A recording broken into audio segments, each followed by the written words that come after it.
Di chapter 60 sebelumnya, kita diperlihatkan Raja Aksero membantai para Raja Naga lainnya. Disambung juga dengan kedatangan rombongan Tang Zanzang di negara Tengkorak Putih. Apakah di chapter 61 kali ini akan ada kejutan? Tentu saja, karena di chapter 61 ini kita akan diperlihatkan kemunculan siluman Tengkorak Putih raksasa. Dan akan kita saksikan setelah yang satu ini.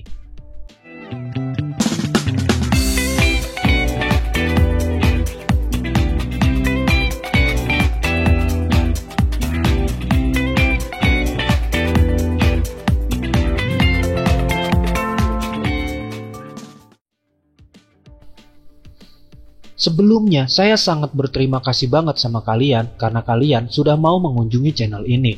Dan juga terima kasih buat kalian yang sudah mau support channel ini untuk menuju 1000 subscribers. So, langsung aja kita mulai ceritanya. Scene pun diawali dengan Tuan Putri Tengkorak Tulang Putih yang menyambut Tang Zanzang dan rombongannya. Di sini Tuan Putri Tengkorak Tulang Putih sangat bahagia karena melihat Tang Zanzang. Karena nama Tuan Putri Tengkorak Tulang Putih terlalu panjang, jadi Mimin singkat aja jadi Tuan Putri ya. Biar Mimin nggak ribet gitu nyebutnya. Tuan Putri menyambut kedatangan Tang Zanzang dan beberapa teman lainnya. Tuan Putri juga mengatakan bahwa dia sudah pernah bertemu Cupatkai dan Shao Jing. Dan ada beberapa orang baru yang ikut bersamanya. Bailang mengatakan, apakah dia orang yang dibilang Kak Baji bahwa dia adalah Tuan Putri negara Tengkorak Putih? Xiao Yu pun terkejut setelah melihat Tuan Putri karena dia cantik sekali. Yehu pun merasakan dagdikduk setelah melihat kecantikan Tuan Putri. Dan Baji tertawa karena beberapa tahun tidak berjumpa dan Tuan Putri pun masih belum berubah. Guru Tang mengatakan Tuan Putri sudah belasan tahun sejak terakhir kali bertemu. Hari ini saya datang lagi ke jalur monster, mampir untuk memberi salam. Tuan Putri menjawab, benar, sudah belasan tahun kejadian saat pertama bertemu seperti baru kemarin saja. Benar, jawab Guru Tang. Guru Tang pun di sini mengingat kejadian belasan tahun yang lalu saat guru pun diajak ke makam Tengkorak. Tuan Putri mengatakan, Guru Agung, maaf aku tidak ingin melukaimu karena aku sangat suka padamu. Aku hanya ingin kamu menetap di sini, menjadi manusia mayat. Kamu selamanya tidak akan bisa pergi lagi. Ini tidak akan sakit. Tiba-tiba Wukong pun datang dan langsung menghajar Tuan Putri. Wukong juga mengatakan, siluman Tengkorak Putih, jangan harap bisa melukai guru. Melihat kedatangan Wukong, Guru Tang pun langsung berteriak minta tolong. Tuan Putri mengatakan, aku hanya ingin bahagia. Siluman sepertimu yang bisa bebas berkeliaran tidak akan bisa mengerti. Kalau kamu mau menghalangiku. Dan scene pun pindah ke masa sekarang. Tuan Putri mengatakan itu sudah berlalu. Aku sangat berterima kasih sama Guru Agung karena sudah menyelamatkanku waktu itu. Guru Agung pun mengatakan bahwa dia tidak menyelamatkannya. Hati Tuan Putri yang baiklah yang menyelamatkanmu. Guru Agung membalas air tuba dengan air susu. Budi tentu saja harus dibayar. Silahkan masuk, ucap Tuan Putri. Setelah melihat kota Tengkorak, Bailang dan Xiao Yu pun mengatakan, orang di sini berbeda jauh dari yang kubayangkan. Aku mengira mereka sangat menakutkan. Dan ada salah seorang bocah mendatangi Bailang yang memberikan entah itu apa namanya, tapi menurut Mimin di sini itu seperti ubi. Bailang pun menerima pemberian bocah itu dan mengatakan terima kasih. Tapi Guru Agung sepertinya tidak menginginkan Bailang untuk menerima pemberian itu. Guru Agung juga meminta Bailang untuk mengembalikan padanya. Guru Agung juga menambahkan, jangan berhubungan terlalu banyak dengan orang dan barang di sini. Tuan Putri mengatakan, Guru Agung tidak perlu khawatir. Siluman di negara Tengkorak Putih tidak memakan manusia. Kami sama sekali tidak mempunyai maksud jahat seperti itu. Mendengar perkataan Tuan Putri, Wukong pun mengatakan, bukan tidak makan orang, cuma belum ada kesempatan aja. Apa maumu? Katakan saja langsung. Kakak ini sepertinya udah salah paham padaku, jawab Tuan Putri. Bertemu kembali kali ini, aku ingin memohon sesuatu. Guru Agung ingin melewati negara Tengkorak Putih. Bagaimanapun harus mentaati aturan yang ada di sini. Guru Agung pun menjawab, tentu saja, peraturan jalur monster, kami sebagai tamu wajib membantu tuan rumah untuk menyelesaikan masalah. Apakah ada yang bisa kami bantu? Dan Tuan Putri pun mengatakan, beberapa tahun ini aku mengumpulkan banyak kitab kuno, tapi sebagian besar sangat sulit dipahami. Apakah Guru Agung bisa tetap di sini dan menjelaskannya padaku? Wukong pun merasakan aneh dan ingin cepat-cepat meninggalkan negara Tengkorak Putih. Guru Agung mengatakan tuan rumah meminta bantuan. Kita tidak boleh tidak sopan begitu. Guru Agung juga mengatakan kepada Tuan Putri berniat ingin belajar. Aku tentu akan membantu sebisa aku. Baguslah, jawab Tuan Putri. Dan Tuan Putri pun langsung segera menyiapkan tempat istirahat untuk mereka semua. Oh iya, Mimin sampai lupa. Di sini, Bailang, Xiaoyu, dan Aoksu mempunyai nama yang berbeda. Bailang menjadi Alpha, Xiaoyu menjadi Yuyu, dan Aoksu menjadi Asnou. Dan nama ini akan dibawa sampai akhir episode. Jadi di sini Mimin akan memanggilnya sesuai yang ada, oke? Alpha mengatakan negara Tengkorak Putih sungguh tempat ramai dan makmur. Sepertinya ini akan sangat seru, jawab Yuyu. Shao Jing pun ikut menjawab pertanyaan Alpha bahwa dulu di sini membuat mereka terlibat banyak masalah.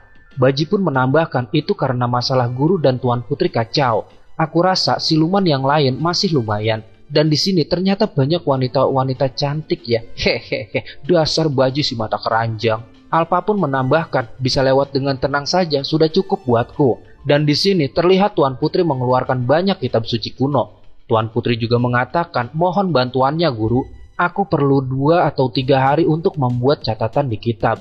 Dan setelah itu kami akan segera berangkat, ucap Guru Agung. Perjalanan begitu melelahkan. Kenapa tidak tinggal lebih lama? Tanya Tuan Putri. Guru Agung pun menjawab bahwa mereka datang ke sini tidak untuk bermain-main. Lalu Wukong mengatakan pada gurunya bahwa Wukong akan menemaninya untuk berjaga-jaga.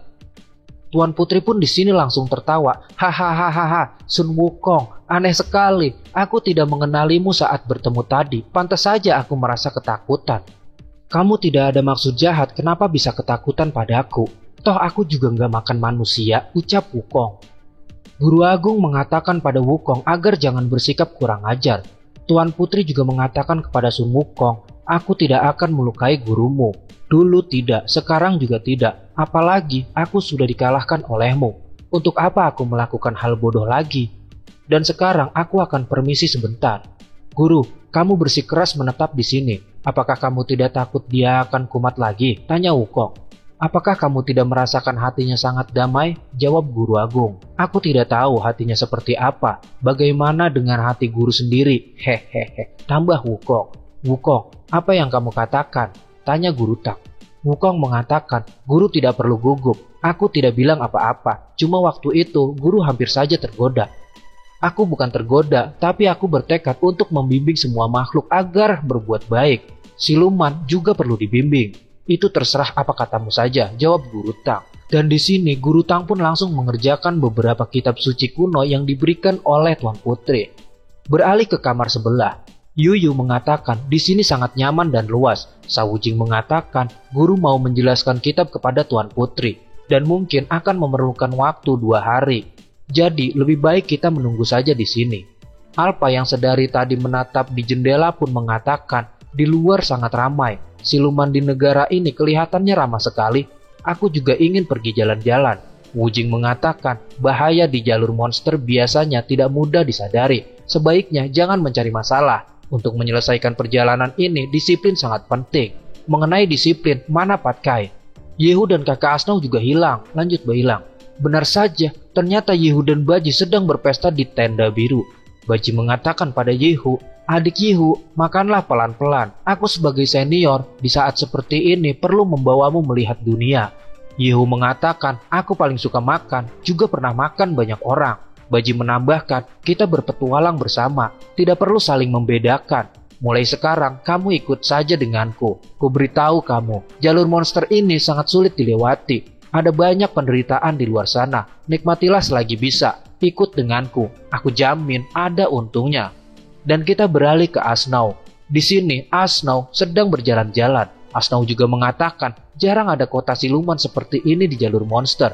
Waktu terakhir kali kemari, aku masih dalam wujud kuda. Asnou mencoba untuk melihat barang-barang di sini dan ternyata harganya sangat tinggi. Dari kelihatannya, Asnou cuma bisa merampas. Dan tiba-tiba Asnou pun didatangi oleh anak kecil yang membawa bola. Dan tiba-tiba Asnou pun didekati oleh anak kecil yang membawa bola. Dan anak kecil itu ingin bermain bola bersama Asnou. Dan tak pernah kita sangka, Asnou pun langsung menendang bola itu. Asnou juga mengatakan, menangislah. Menindas orang yang lemah, aku juga suka.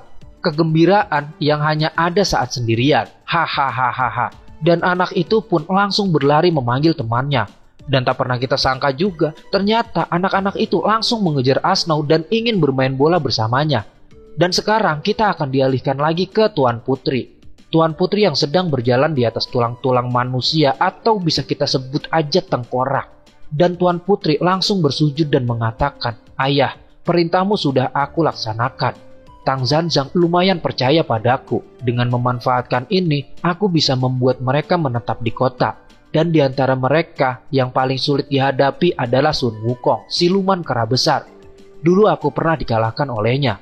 Dan dari tumpukan-tumpukan tengkorak itu pun mengatakan, Sun Wukong dan Tang Zanzang tak perlu diperdulikan. Yang kuinginkan adalah kitab suci.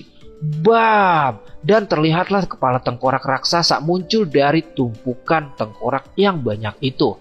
Kitab ajaib yang kekuatannya tidak terbatas datang ke wilayah aku. Tidak mungkin kulepaskan semudah itu. Tuan Putri mengatakan, "Ayah, biar aku yang melakukannya. Anda tidak perlu turun tangan." "Diam, kamu sudah lupa betapa menyedihkannya kamu waktu itu. Dasar siluman yang haus pada cinta manusia biasa." Dan si Xingji season 4 chapter 61 di sini pun bersambung. Gimana menurut kalian guys? Hehehe, pasti masih penasaran kan? Dan buat kalian yang masih penasaran dengan alur si Xingji chapter ini, pantengin terus channel cerita saya. Jangan lupa buat pencet tombol subscribe dan aktifin loncengnya biar kalian gak ketinggalan keseruan dari cerita saya. Dan jangan lupa juga untuk tinggalkan like, karena dengan like kalian, Mimin cerita saya akan lebih semangat menghadirkan video tentang si Xingji chapter ini. Mimin di sini pamit dan bye-bye.